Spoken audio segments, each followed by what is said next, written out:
Hello, good afternoon, students. Myself, Rahul Bansal, Assistant Professor in Civil Department, Chandigarh Polytechnic College. In this semester, I will be teaching you the subject Railway, Bridge and Tunnel. So, let us start with introduction of subject with the help of PPTs. Here, I share with you the PPTs of topic rails.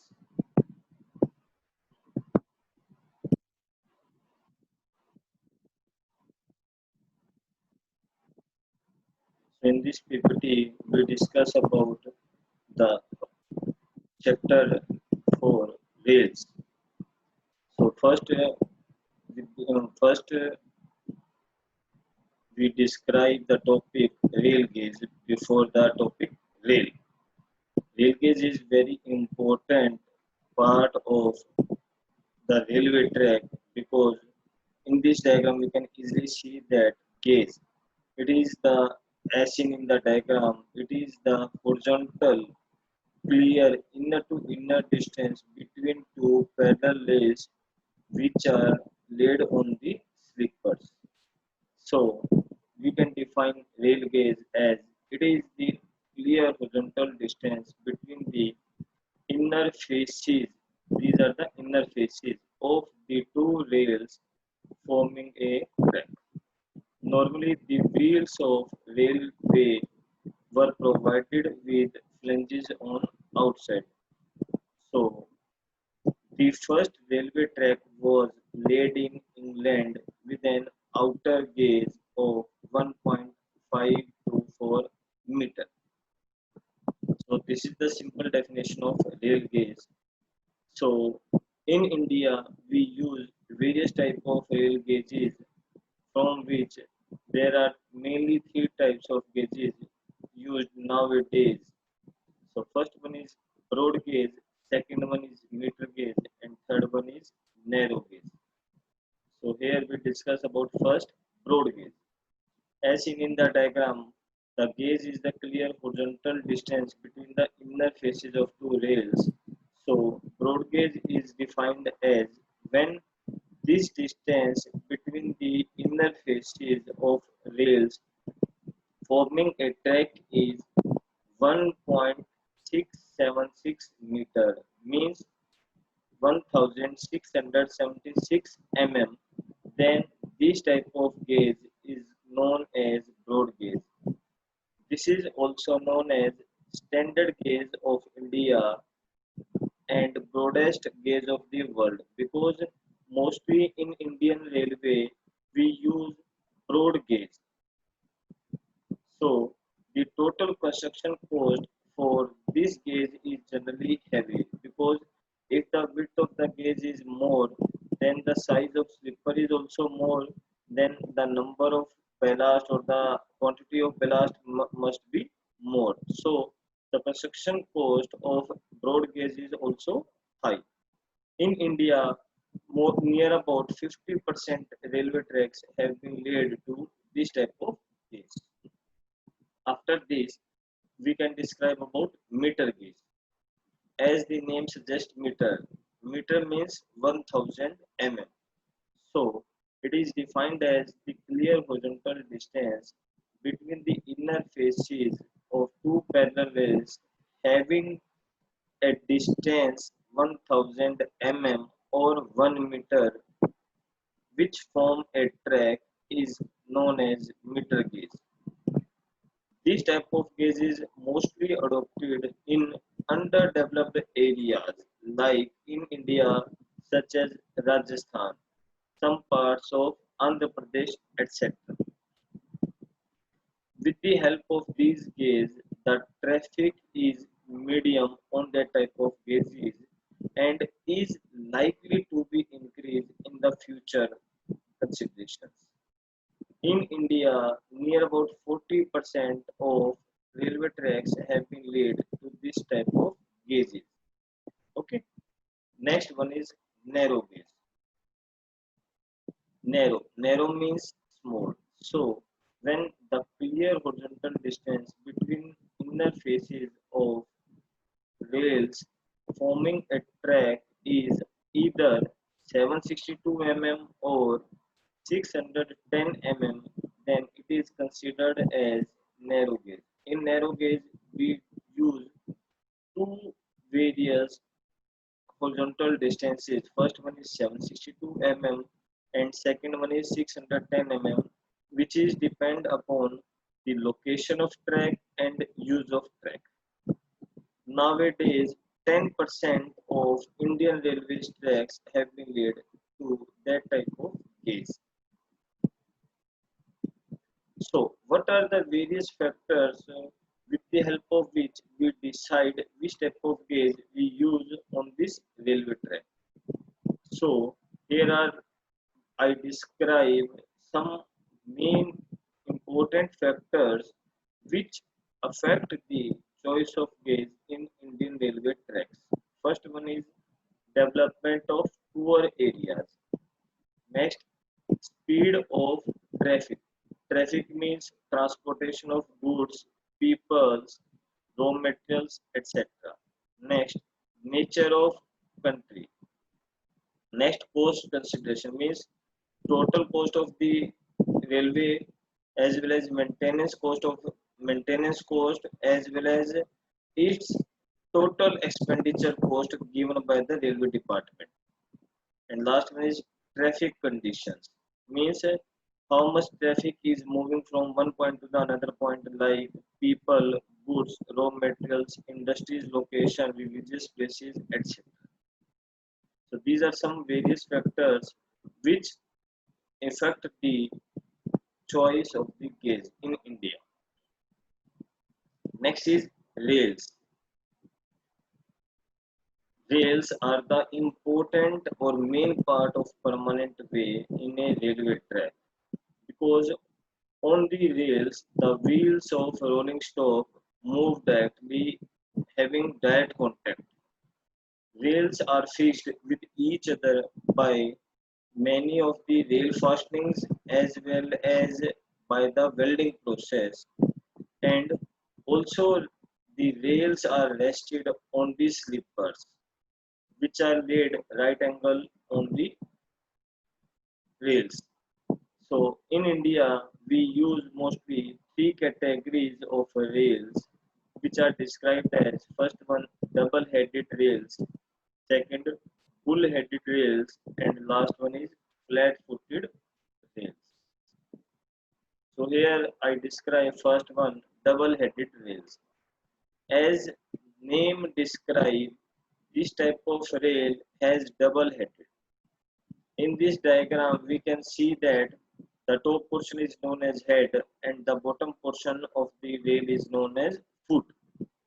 The dimensions of head and foot both are 100% same. That's why we use the term double-headed rails. So, the rail sections having their head and foot of the same dimensions are considered as double-headed rails. In India, they are also considered as dumbbell rails because of the same shape. Every type of rail consists of three components. The first one is the head, the second one is web, and third one is foot. In this diagram, we can also see that first one is head, second one is web. Web is the middle portion, and last one is foot. It is the lowermost portion of the rail. In these double-headed rails, the shape and dimension of the foot and the head are 100% same. So that's why it is called double-headed rails. When the upper head was worn out due to some circumstances or accidental conditions, the rails can be reversed with the help of chairs and thus the foot can be brought into use as a head. So the life of double-headed rails are very much long, but due to its high weight and high cost, nowadays we neglect the use of double-headed rails and we use bull-headed rails as compared to double-headed rails. Now, according to the diagram, we can see that the dimensions of head are large and the dimensions of foot as compared to the head is very less. So it looks like a bull. So that's why it is also known as bull-headed rails. In this, the rail section, the which head is larger than foot, are known as bull-headed rails. The foot is designed only to furnish the necessary strength to the rails in bull-headed rails. This type of bull-headed rails is mostly used in England and also some parts of Europe. But when the head was torn out due to some accidental conditions, we cannot reverse the bull-headed rail like double-headed rail. So the use of bull-headed rails are not very much useful for Indian Railways. So we also stop the use of this type of rails nowadays, and we use flat-footed rails now at time in Indian Railways. So here I describe flat-footed rails. In this diagram, firstly we see that the size of head is very large, and the foot shape is horizontal to the flat to the horizontal dimension, and they are having a proper slope so that the stability of rail is very useful and the strength is also maximum. So the rail sections which have their foot rolled to a flat section are known as flat-footed rails.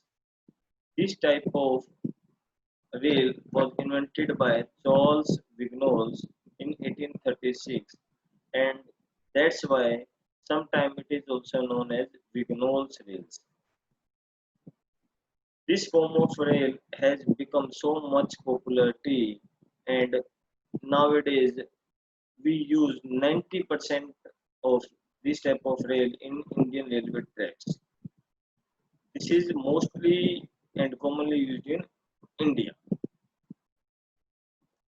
After that, when we join two rails, that is known as rail joints with the help of some fixtures and fastening. So here in this diagram we can see that two rails are joined with the help of some fixtures and fastenings having a proper gap. This type of gap is considered as expansion gap. Okay, so what is rail joint? A meeting place of any two adjoining rails in a railway track is considered as rail joint. In railway track, it can be pointed that this is the weakest part of a track. जब भी हम कभी भी एक train में सफर करते हैं तो हमें वहाँ पे साउंड आती है टप टप या टेन टेन इस तरह की। उसका मतलब होता है कि जो ट्रेन का व्हील है वो इसी जॉइंट के ऊपर से मूव कर रहा है और ये वीकेस्ट पार्ट है, इसलिए ये वहां पर साउंड करता है। ठीक है जी। So many fastenings are found to make this joint as much efficient as possible so that the strength of this joint becomes necessity of the railway, and this joint cannot be achieved failure conditions. So here we have mostly two types of rail joints according to the position of joint. First one is square joint and second one is stagger joint. In this diagram we can see that in square joints the joints is directly opposite to the joint of parallel rails. अब इसमें देखते हैं एक rail ऊपर है एक rail side में है, दोनों में जो जॉइंट्स हैं वो बिल्कुल एक दूसरे के आमने सामने हैं या फिर हम बोल सकते हैं बिल्कुल अपोजिट डायरेक्शन में है।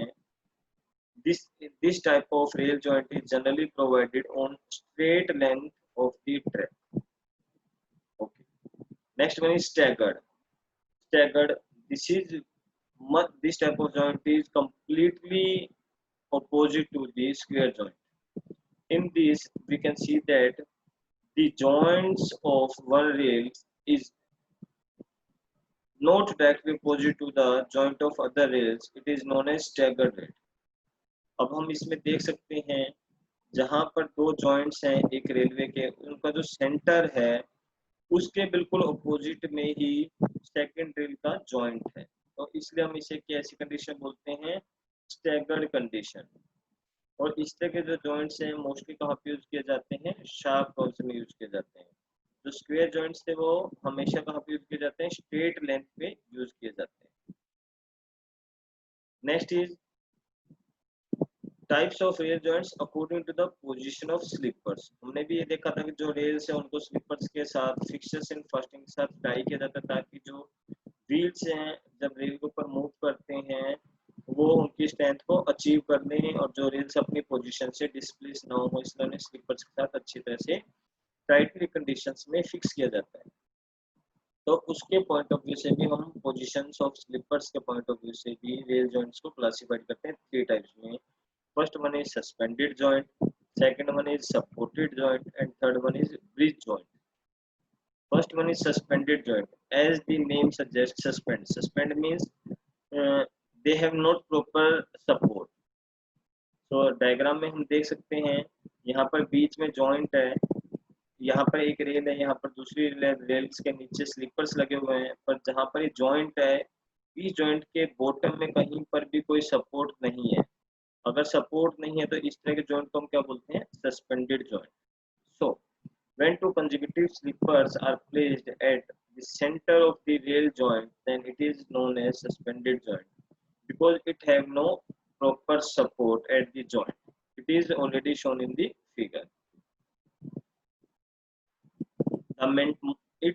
This type of joint requires more maintenance. Next one is supported joints. अब हम डायग्राम में देख सकते हैं सेम लाइक सस्पेंडेड, बट यहाँ पर जॉइंट के नीचे भी एक सपोर्ट प्रोवाइड की गई है जिससे इस टाइप के जॉइंट की जो स्ट्रेंथ है वो इंक्रीज हो जाती है और मेंटेनेंस की रिक्वायरमेंट भी कम पड़ती है, इसलिए इसे क्या बोलते हैं, supported joint. So the rail joint in which both the adjoining ends of rails rest on a single sleeper, which is considered as support, is known as supported joint. It would appear that the rails are supported at their weakest part, so this type of joint is not used at present. This type of supported joint are used with heavy axial loads in the railway engineering. Last one is bridge joint. अब इस diagram में देख सकते हैं हम, यहाँ पर भी एक रेल है, यहाँ पर भी रेल है, दोनों के नीचे एक स्लीपर्स लगे हुए हैं। स्लीपर्स के बीच में डिस्टेंस और जॉइंट की पोजीशन को देखते हुए हम एक प्लेट लगाते हैं having a curve shape which is like look like a bridge, इसलिए इस ब्रिज को हम क्या बोलते हैं, जॉइंट को क्या बोलते हैं, bridge joint. This type of joint is very similar to the suspended type of joint except that here a length of metal act as a bridge which is used to connect the ends of two rails so that there is no bending stress in the rails. Okay, next one is fastenings of rails. अभी मैंने आपको बताया था कि rails को slippers के साथ tie करने के लिए हम कुछ फिक्सर्स एंड फास्टनिंग्स लगाते हैं, जैसे हम डायग्राम में देख सकते हैं। ये रेल है, यहाँ पर ये स्लीपर्स है, रेल और स्लीपर्स के बीच में यहाँ पे देखो ये कुछ कीज और फास्टनिंग के साथ इन्हें आपस में अटैच किया गया है ताकि जब भी इसके ऊपर ट्रेन मूव करे तो ये अपनी पोजीशन से डिसमेंटल या डिस्प्लेस ना हो जाए। ठीक है जी, ताकि एक्सीडेंट की जो हैपनिंग है या एक्सीडेंट की जो वैल्यू है वो डिक्रीज ही रहे, इंक्रीज ना हो, इसलिए हम इन्हें प्रॉपर मेंटेन भी करते हैं, इनकी चेकिंग भी करते हैं। So the devices or instruments which are used to link the rails end to end means corner to corner and also to fix the rails to the sleepers which are known as fixtures and fastenings. These fittings are of permanent nature so that the rail to rail connection becomes hard and rail to sleeper is also strong to fix the rail track. Some important fixtures we use in Indian Railways are fish plate, bearing plates, etc. to join rail-to-rail connections. So here I describe first one, bearing plate. These plates are made up of cast iron or steel plate which are placed in between flat-footed rails and wooden sleepers of a railway track. bearing plates give slope 1 in 20 to the rail directly, and no edging is required in the wooden slippers. They are fixed to the slippers by spikes. इन्हें spike की help से ही slippers में fix किया जाता था. Flat-footed rails is directly fixed on wooden slippers can be sink due to heavy loads of trains and thus loosen the spikes. तो देखो ये इसका डिसएडवांटेज है. एंशियंट टाइम में जब हम वुडन या टिम्बर के हम बोल सकते हैं स्लीपर्स यूज करते थे, तब इन्हें बेयरिंग प्लेट्स को स्पाइक्स के साथ ही फिक्स किया जाता था. जब ट्रेन हैवी लोडिंग के साथ मूव करती थी तो डिप्रेशन हो जाता था, क्योंकि जो सॉइल की कंडीशंस थी और मॉइस्चर था उसकी वजह से जो स्लीपर्स हैं वो फॉल डाउन कर जाते थे और जो स्पाइक्स थे वो लूज हो जाते थे. स्पाइक्स लूज होने की वजह से जो उनके बीच में बॉन्डिंग थी रेल और स्लीपर की वो लूज हो गई है और इट में बी डिस्प्लेस्ड और डिसमेंटल, जिसकी वजह से ट्रेन के एक्सीडेंट के चांसेस ज़्यादा हो जाते हैं. So nowadays we don't use bearing plates and we are nowadays using fish plates. So here I describe fish plate. The fish plates which are used at joints of rails to keep the continuity of rail in a railway track are termed as fish plates.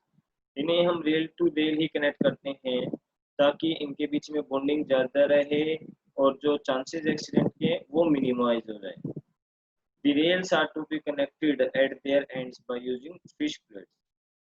The holes are drilled through the plates and web of the rails. In a web means center portion of rail में drill के साथ whole किए जाते हैं जिसके साथ plate को fix किया जाता है नट बोल्ट की हेल्प से. Fish bolts and nuts are then provided in these holes. देखो अब हम डायग्राम में देख सकते हैं. This is the joint.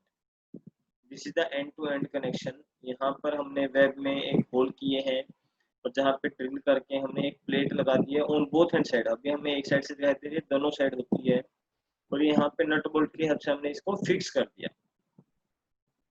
In India, the fish bolts provided in the fish plates are normally 4 in number. अब डायग्राम में देख सकते हैं यहाँ पे 4 ही नट बोल्ट लगाए जाते हैं. इंडिया में मोस्ट हम ये यूज करते हैं. And the length of this type of fish plate does not exceed 445 mm. जो इसके अंदर नट बोल्ट्स लगे होते हैं इनका जो आइडिया साइज होता है 32 mm का होल्स होता है centre to centre. And these type of holes are normally of oval shape, so that the bolts will not be turned by vibration. जब vibrations होती है, जब ट्रेन इसके ऊपर मूव करती है vibrations होती हैं. अगर सर्कुलर शेप में होता तो vibrations की वजह से ये जो होल्स हैं वो लूज हो जाते हैं, नट बोल्ट गिर जाते हैं और एक्सीडेंट हो सकता था. तो इसलिए अब हम इन्हें सर्कुलर की जगह ओवल शेप में प्रोवाइड करते हैं. और जो प्लेट है इसकी थिकनेस आईडी हम 20 mm यूज करते हैं which is of mild steel. Functions of fish plates. They keep the rail sections in vertical and horizontal plane so to maintain the continuity of rails. They also provide necessary expansion gap at the joint. They also provide stability and strength to the rail joint. They allow the free longitudinal movement of trains. And last and important one, they absorb the shock caused by jumping of wheels over the expansion gap. अभी मैंने बताया था जहाँ expansion gap जो weakest part होता है rail में, वहाँ पे जैसे टायर एक से दूसरी रेल पे मूव करता है तो वहाँ पे थोड़ी सी लिटिल जंपिंग होती है. जंपिंग की वजह से वाइब्रेशन से शॉक प्रोवाइड किए जाते हैं, शॉक प्रोवाइड हो जाते हैं ऑटोमेटिकली. इन शॉक को फिश प्लेट अपने अंदर अब्सॉर्ब कर लेती है. Okay class, thank you. If you have any query then ask me through my email ID also.